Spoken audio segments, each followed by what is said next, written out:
Vamos a irnos directamente al proyecto Con Idea, hablando de economía, finanzas, política y políticas públicas, con Jorge Silva, economista del CIDE y también analista de nbnoticias.mx. Jorge, adelante, buenas tardes. Hola, ¿qué tal, Jorge Luis? Muy buenas tardes, gusto saludarte a ti y a todo el auditorio. Igualmente, Jorge, pues hablar del monopolio de la desigualdad en esta segunda parte. Así es, Jorge Luis, mira, el día de hoy, Jorge, 9 millones de mexicanos no saben si podrán comer el día de mañana. 9 millones en pobreza extrema, Jorge, creo que nos tendríamos que estar focalizando en estas reformas, en estas acciones por parte del gobierno y no en temas que tienen totalmente la índole política. Pero ¿qué es lo que queremos, Jorge, para seguir entendiendo el Estado, para seguir entendiendo a los empresarios y para seguir entendiendo esta nueva, como se determina en este estudio, economía política, Jorge? Tendríamos que preguntarnos si queremos un mayor o un menor intervención del Estado en la economía. En mi opinión, Jorge, necesitamos un Estado totalmente regulador, es decir, que tenga todas las armas, todos los dientes, las instituciones para luchar contra los monopolios. Que cabe destacar que no todos los monopolios son malos. El Estado tiene el monopolio de la seguridad, lo cual no ejerce como debiera ser, y por eso tantos temas en este ámbito. Como segundo punto, Jorge, queremos un Estado que aplique las reglas totalmente regulatorias, que disminuyan precisamente los precios en los bienes y servicios. Es decir, un Estado que haga su función. Pero hoy en día, Jorge, como no sabemos para quién trabaja el Estado, a quién beneficia el Estado con todas las políticas que se tiene, y creo que este es el punto medular. Vamos a poner unos datos para ejemplificarlo.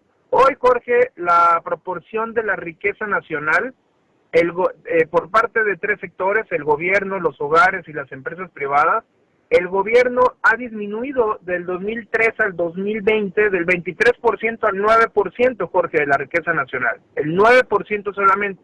Los hogares prácticamente se mantienen igual, que este es el tema medular. El hogar subió del 43 al 47%, es decir, no se ve reflejada las políticas en un tema de riqueza. Sin embargo, las empresas privadas subieron del 18 al 25. Podríamos estar celebrándolo, este incremento en las empresas. Sin embargo, cuando ya nos vamos al detalle fino, Jorge, vemos que, por ejemplo, el 55% de los ingresos totales se llevan quien poseen una empresa, pero son empresas, Jorge, de un pequeño grupo de grandes corporaciones. Es decir, las empresas están controlando el 55% de todos los ingresos, desde el capital que se genera. El 39% se distribuye en la clase trabajadora y el 5% de los impuestos. ¿Qué es lo que tenemos con esta radiografía, Jorge? Son dos factores principalmente.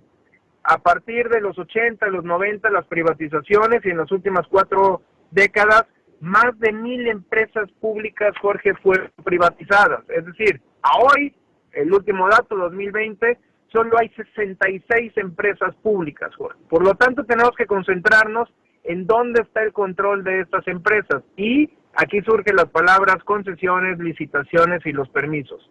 Hoy, Jorge, los ultra ricos, como decíamos en la entrega primera, que son 14 familias que concentran prácticamente toda la riqueza del país, se acumulan riquezas por concesiones, Jorge. Entonces viene aquí la relación de la economía política. Es decir, son empresas que sí, en efecto, producen, pero que producen gracias a las concesiones. Por poner 4 ejemplos de las más grandes: Carlos Slim con Telmex, Salinas Pliego, TV Azteca, Larrea con Ferrocarriles, Roberto Hernández, todo el sistema bancario, que han hecho riquezas por el tema de las concesiones. Aquí, Jorge, es donde hay muchas fallas por parte del gobierno. Quisiéramos tener gobiernos que no sean omisos, por ejemplo, a tarifas excesivas, a inversiones comprometidas, que gestionen los cambios tecnológicos, que no lo vemos, y que generen precisamente esta competencia, Jorge.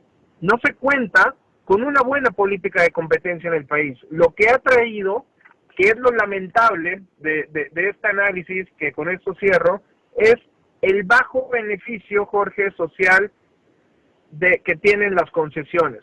Están mal reguladas las concesiones, contribuyen en poco, en los casos que generan mucha contaminación también, algunas afectan a los trabajadores y principalmente son concesiones opacas. Por lo tanto, Jorge, las graves corporaciones, en este caso, usan el poder económico que tienen para evadir impuestos, para privatizar servicios públicos, para agravar en su caso crisis climáticas, y afectan a la gran mayoría, Jorge, que tratamos de hacer microempresarios, pequeños empresarios, medianos empresarios, y regresamos al tema de la economía, Jorge, es política.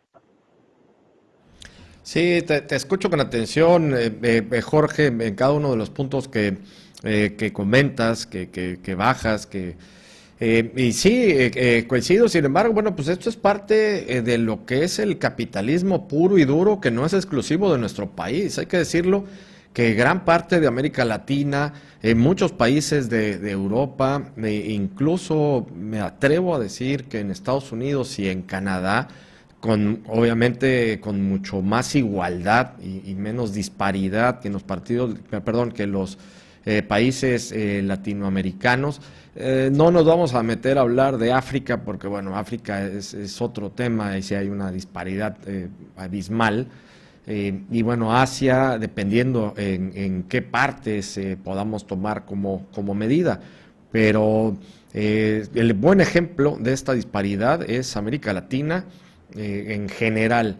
Y coincido en ese aspecto. Sin embargo, pues, ¿qué hacer? Esa es la gran pregunta, porque pues todo el mundo dice es que el capitalismo es atroz y bueno, quieren matar el capitalismo. Ok, ¿qué se propone? El modelo puede ser el modelo escandinavo. ¿Qué se propone, Jorge, ante esto?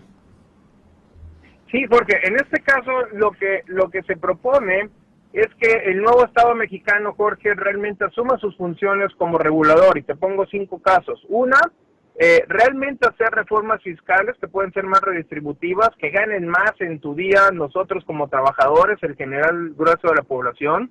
2, que paguen menos en lo que consumes, Jorge, que realmente quienes controlan toda la parte de la subida de los precios son estas pocas empresas donde el Estado podría intervenir. Ojo, nuevamente, Jorge, y hago la aclaración, no se está de manera peyorativa atacando al empresariado. Totalmente el empresariado tiene que funcionar, el empresariado sí tiene esta responsabilidad, Jorge, y más cuando su negocio es por parte de concesiones.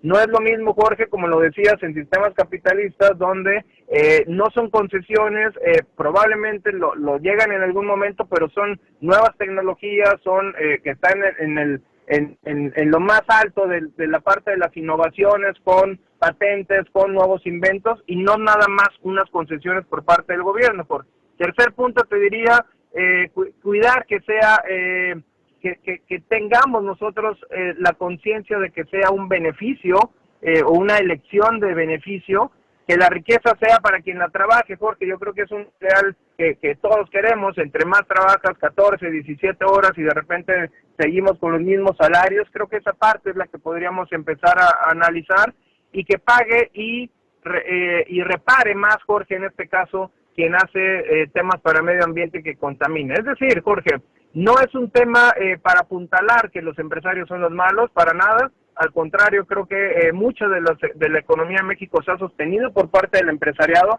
pero llama la atención, Jorge, en un país de más de 130 millones de habitantes, 14 familias concentran más del 60-70% de toda la riqueza, Jorge. Algo está estructuralmente diferente, Jorge. Sí, en eso coincido, la desigualdad está. Por eso voy a ese punto. ¿Qué hacer? ¿Qué proponer para tratar de bajar esta brecha abismal de igualdad que existe en el país?